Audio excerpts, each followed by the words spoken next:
when you have a biochemical condition and a proper diagnosis, there's no meditation that can get you out of that.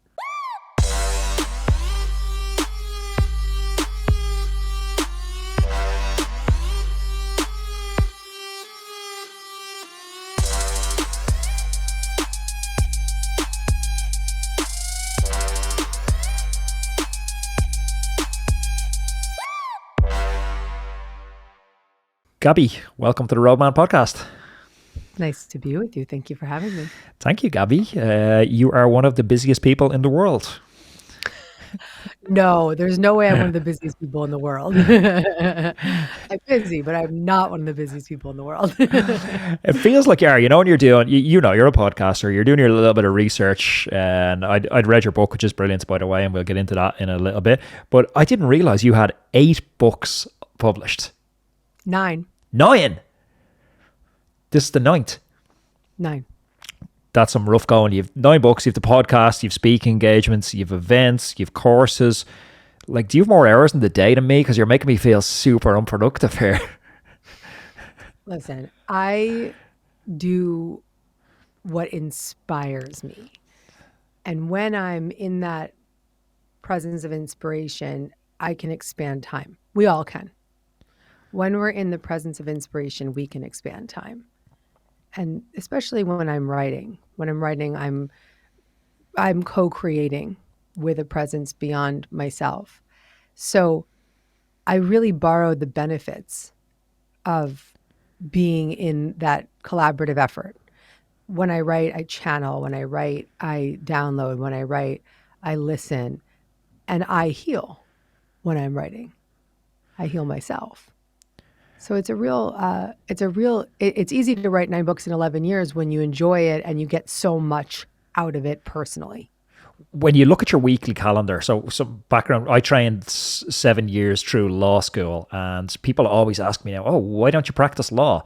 And for me, when I look at my core values, and I've physical fitness and health is a value for me, spirituality is another value, family, self-mastery or progression is another value, and then finances invariably is a value as well. But when I look at 4 or 5 core values that I have, and then I look at my distribution of time across the week, for me it made no sense to take 40, 50, 60 hours of my week pursuing one of 5 areas that's important to me, to the neglect of relationships, family, spirituality, health.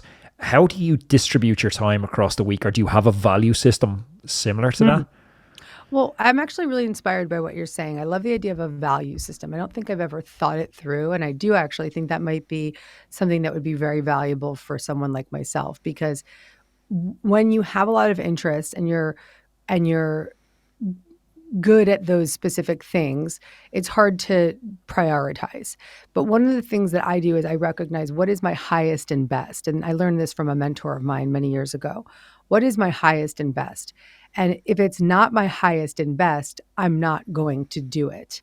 So for instance, and listen, not everybody is 20 years ago when I was starting my career, I couldn't necessarily work like that. I had to really bootstrap and get things done and send emails and set up newsletters and whatever I was doing at the time that I wouldn't do today. So I want to acknowledge that. But at this stage in my career and in my life, I want to do what's in my highest and best. So highest and best is what do I enjoy doing? What makes me happy? Is it fun? Is it fast? Like, can I do it easily, quickly? And is it moving the needle? So specifically when it comes to work, if it's something that's fun and fast and moving the needle, it may not look like, oh, that's something that you would think I'm not even the CEO of my company anymore. I'm the untethered force of light. That's my title.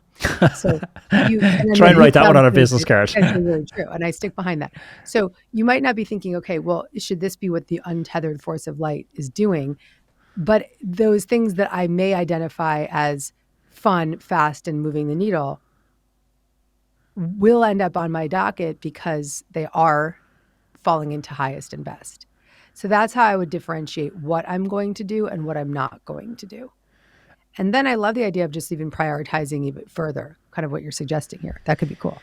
Yeah, because I work with clients to come in, and if you're doing a little bit of an audit of their life and they see themselves as, an athlete, or they see themselves as someone who has a deep spiritual connection, but then when you audit their week, the saying like your hours become your days and your days become your week and your week becomes your life.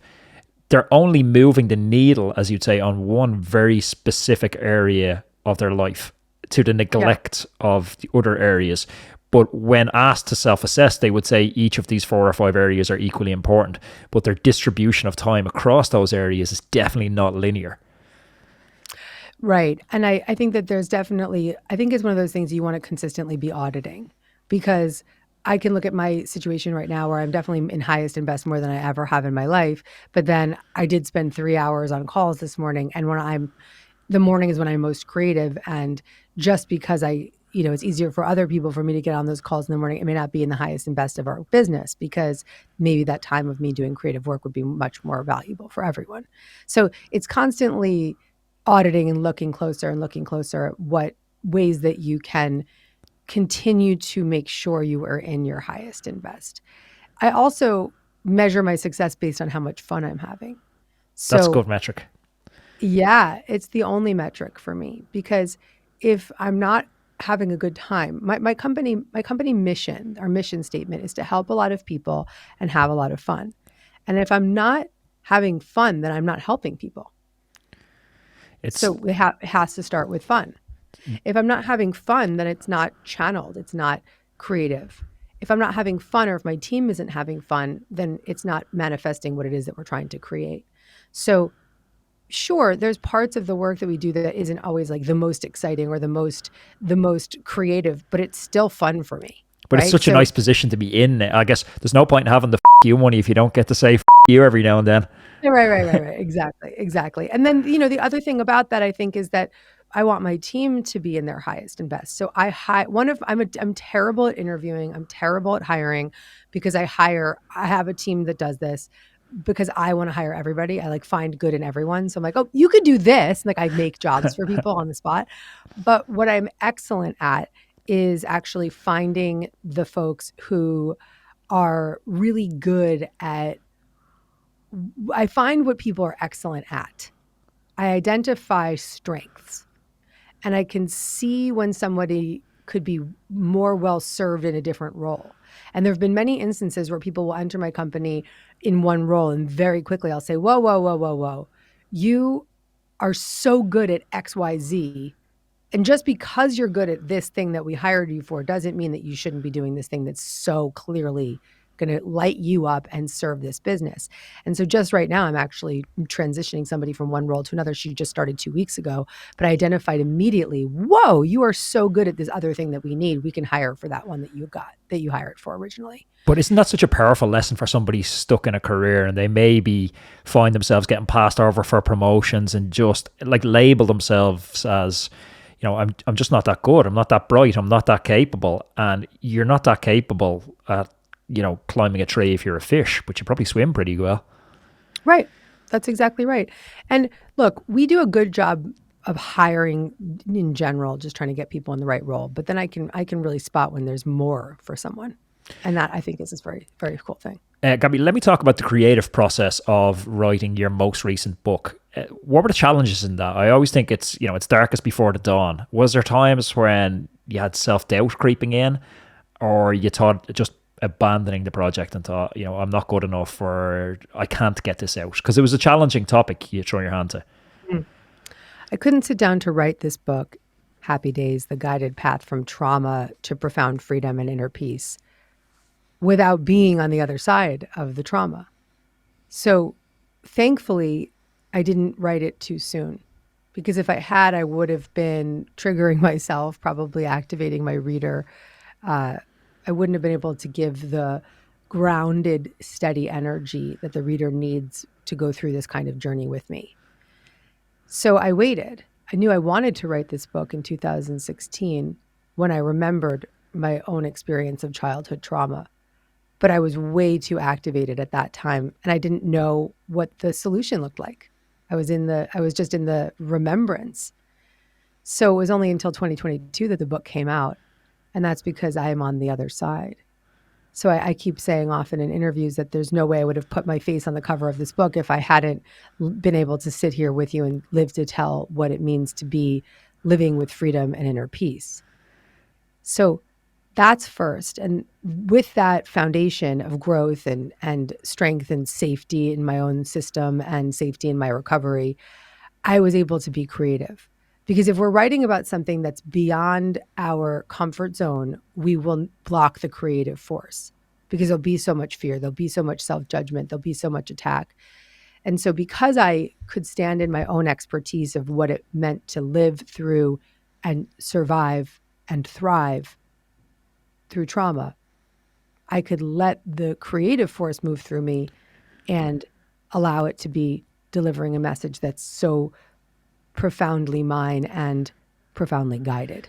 Did you have like a nagging, niggling, insecure voice in the back of your head anywhere? Because I'm always fascinated when authors take on subjects that are traditionally dealt with by people in academia. And they use the mirror of their own experience to talk about something which has, traditionally been that academic pursuit. Does it give rise to insecurities of, I'm not good enough for this? Definitely. So this is my ninth book, and while it's similar to my last books in that it's my own personal account of recovery and then giving the guidance to the reader on how to recover, it is different in that I bring in a lot of neuroscience. I bring in therapeutic practices. I talk about what happens to our nervous system when we are activated and traumatized. I am speaking about science and spirit. I'm speaking about psychology and spirituality. And that is a big adjustment for me. And one of the chapters I write about how I had a small T trauma of, there's big T trauma and small T trauma. Big T trauma could be being abused as a child or a catastrophic event, or small T trauma in my case was being told I was stupid when I was in sixth grade. This boy I liked told me I was stupid.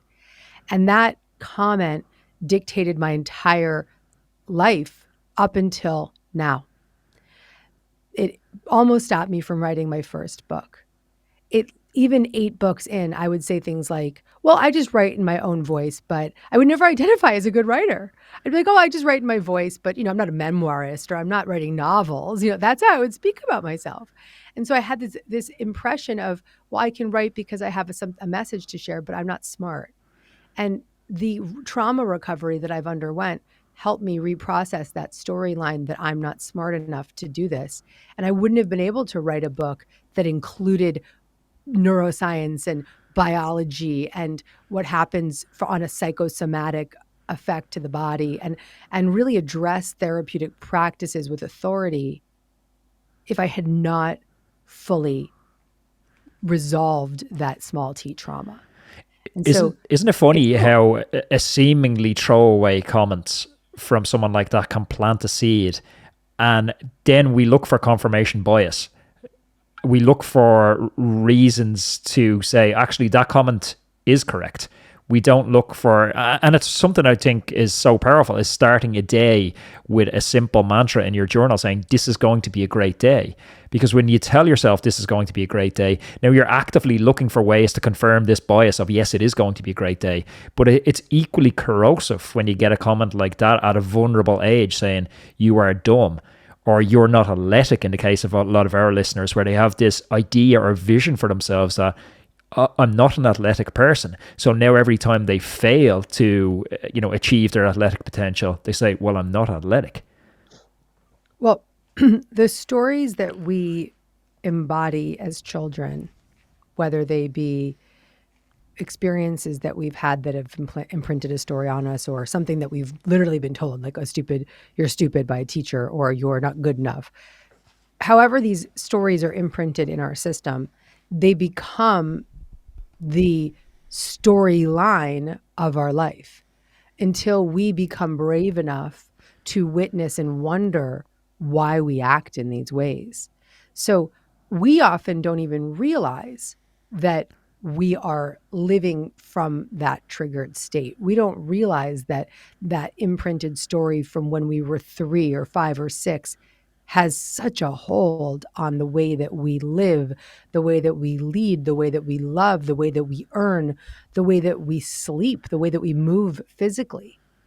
We have no awareness of that until we start to decide, I want to feel better, I want to grow more. And that slight inquiry opens an invisible door for us to begin to do the deeper work. So if somebody's identifying with this at the moment and they're not even sure of which stories are installing those limiting beliefs, what's their first step to, A, identifying these stories, and then B, replacing these stories with maybe stories that have more upside potential? Yeah. Well, the first chapter of the book, I give the reader a practice of becoming the non-judgmental witness of their triggers. And when we start to take a look at what triggers us, and when I say triggers us, like the thing that happens before we get really reactive, right? So for me, I would give the example of when I get triggered when I feel out of control at work. And then I would, in the column next to that trigger, I would write, and this is how it feels. I feel physically tense. I feel tight. I feel rage. I feel this feeling of energy wanting to burst out of me. And then I would answer the third question, which is, and how do I respond to that feeling? And the response was always, I would control more. I would force. I would, manipulate situations. I would try to make people do things so that I felt safe enough. And by having that awareness and doing that kind of audit, and I asked the reader to do that with multiple different triggers. So, this is one trigger and this is how I feel and this is how I react. And this is the next trigger and this is how I feel and this is how I react. And by really taking that audit of these three different questions, you can see the patterns. You can see, oh my God, I get so activated when ... happens, or I have this, I'm running from this specific feeling, or this is a real, this addictive pattern I have of drinking is the way that I run from dealing with those impermissible feelings. And so just looking at that head on with a lot of love and compassion towards yourself begins the journey of the inquiry. And when we open up to that inquiry of what it is that we may be avoiding and running from, that's when we start to expand our capacity to go deeper into the possibilities for healing. And Because so it has to ultimately, start with that inquiry. ultimately these stories, the destination that multiple stories like this lead to, it's an unhappy, unfulfilled life. And you speak quite openly and candidly in the book about your problems with feeling low, depression, prescription medication. And it must feel like a helpless hole when you're in that place. Yes, particularly when you're having a biochemical condition, which is what I've written about. And as you mentioned medication, I want to make sure I tell the full circle story, because the medication is actually was a savior for me. Because when I experienced postpartum depression after having my son, I had suicidal ideation, I had insomnia, I had months of agoraphobia, anxiety attacks, depression. And what was happening to me was biochemical. It wasn't just being a new mom who was anxious. If it was just new mom anxiety, I could have worked it out with therapy. I could have worked it out with yoga. I could have worked it out with getting help. I could have worked it out. But when you have a biochemical condition and a proper diagnosis, there's no meditation that can get you out of that. And so I had the privilege of being able to experience what mental illness really is and to recognize how extreme it can be. And I had the privilege of hitting such a hard bottom that I had to finally accept that I needed medication. And I had never, I was brought up homeopathic, so I had a lot of stigma around psychopharmacological medications, and I had just medication in general. Was not my path. But now it was, and it was a path that saved my life and gave me a beautiful baseline of safety to do even deeper trauma healing. And it's a very vulnerable book. I I guess the temptation writing a book like this is to put up some sort of shield and protect yourself a little bit. So it's, hats off for being so vulnerable in it. I want to take a slight left turn, and from kind of selfish reasons, because your meditation, how you speak about meditation, it's brilliant. Your authority in the area of meditation is unquestioned. Concern I get from a lot of people with meditation, not so much a concern, just like more of a bump on the road. They believe in meditation, they try meditation, but they have difficulty sticking to a consistent meditation practice. Is there any tips or tricks or hacks you can get people to be a little bit more consistent around it? I have a kind of annoying response, but they're not going to love this answer. But the more you meditate, the more you meditate. Because the more you meditate, the more you enjoy the benefits of meditation. And then when you like something, you get hooked. And when you get hooked, you go for more and you go for more and you go for more and you go for more. So I think the answer, honestly, is it's very much like going to the gym. The more you do it, the better you feel. And the better you feel, the more you want to do it.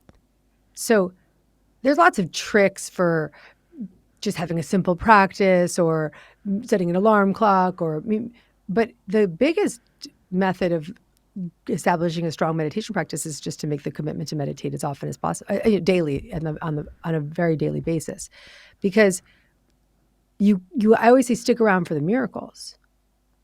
You don't want to miss out on the miracle, and each time you sit to meditate, the more you might open up. And one thing I love to do is I love to meditate to binaural music, leaning into bilateral brain stimulation. So what that does is it allows you, when you have that tone in either ear, or because the music has a tone on the right ear and then a tone in the left ear, it starts to stimulate the right brain, left brain stimulation. And what that does is it starts to allow the brain to reprocess emotional disturbances. So if you lie down in your meditation and you have a lot of thoughts and your mind is wandering and you're freaking out or whatever it might be, and you're listening to that kind of music and you're breathing, you can come out of the meditation and feel pretty resolved, but not know why.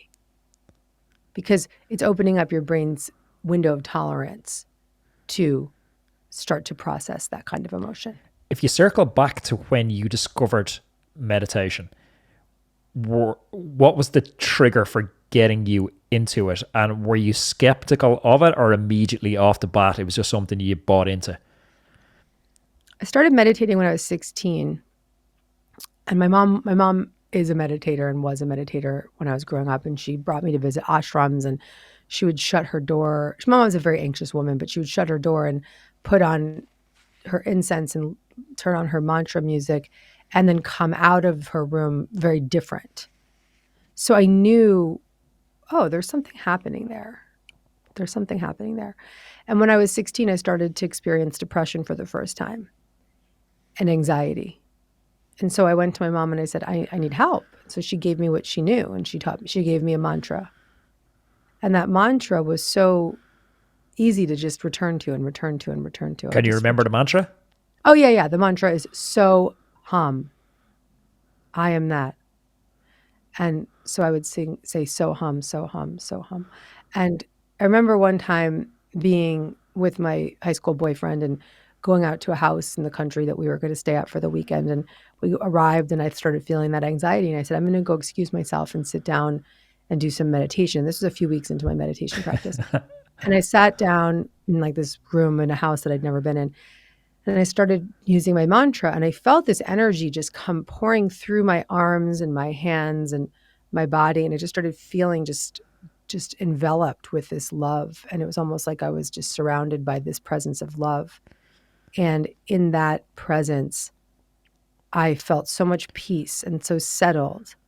And from that point forward, I knew that this was a tool that would be there for me forever. Gabby, I think the book for anyone, so many of our listeners are bike racers, bike enthusiasts, but what comes along with a build up to a big event like that, it's a lot of self doubt, it's a lot of anxiety, it's a lot of dissenting inner voice.